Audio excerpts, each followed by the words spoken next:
6. You are such a heartless person. सुबह के करीब 11 बजे रियांश की आंख खुली तो वो अपना सर पकड़कर बैठ गया। दरअसल रियांश ने कल रात बहुत शराब पी थी। फोन पर जब बानी ने नैना को लव यू बोला था तो रियांश को बहुत गुस्सा आया था, इसलिए वो अपना गुस्सा कम करने के लिए बाहर चला गया।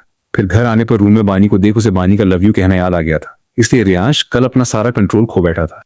रियांश की नजर अपने बगल में सो रही बानी पर गई तो उसकी हालत देखकर वो हैरान हो गया।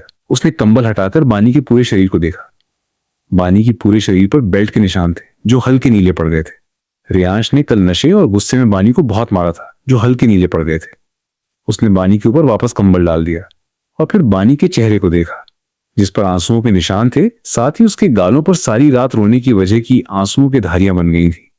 रियांश ने बेड से उठकर अपनी पैंट पहनी, फिर बानी को गोद में उठाकर वॉशरूम ले गया। वहां जाकर बैथटब में बैठा दिया और खुद उसके बगल में बैठ गया। बटटब के पानी का टेम्परेचर गर्म था जिससे बानी को दर्द से राहत मिल रही थी और उसने धीरे धीरे अपनी आंखें खोली। बानी की आंख खुलते ही उसके सामने रियांश का चेहरा आ गया। उसको देखते ही बानी की आंखों में फिर से आंसू आ गए। बानी को एक नजर देख वो फिर से उसकी बॉडी को क्लीन करने लगा। बानी ने भी अपनी आंखें बंद कर ली। थोड़ी देर बाद रियांश बानी को अपनी गोद में उठाकर बाहर आया और उसे बेड पर बैठा दिया। रियांश और बानी दोनों ने ही बैथरोब पहना हुआ था। रियांश ने अपनी पैंट पहन ली, फिर उसने बानी का बाथरूम में उतार दिया और उसकी बॉडी पर दवा लगाने लगा। बानी आंखें खोले रियांश को नफरत भरी नजरों से देख रही थी। दवा लगाने के बाद रियांश ने बानी को एक टी शर्ट और लोअर पहना दिया। अब बानी अपनी आंखें पूरी तरह से खोलकर सामने देख रही थी। रियांश उसके सामने बैठकर उसका गाल सहलाते हुए बोला, अगली बार किसी को भी लव यू बोलने की सोचना भी मत। रियांश की बात सुनकर बानी हैरानी से उसको देखने लगी। वो हैरान होते हुए बोली, तुम्हें कैसे पता? बानी की बात पर रियांश हल्का सा मुस्कुराया। फिर रियांश बानी का चेहरा दोनों हाथों में लेते हुए बोला, आपसे तुम बहुत जल्दी प्रोग्रेस कर ली।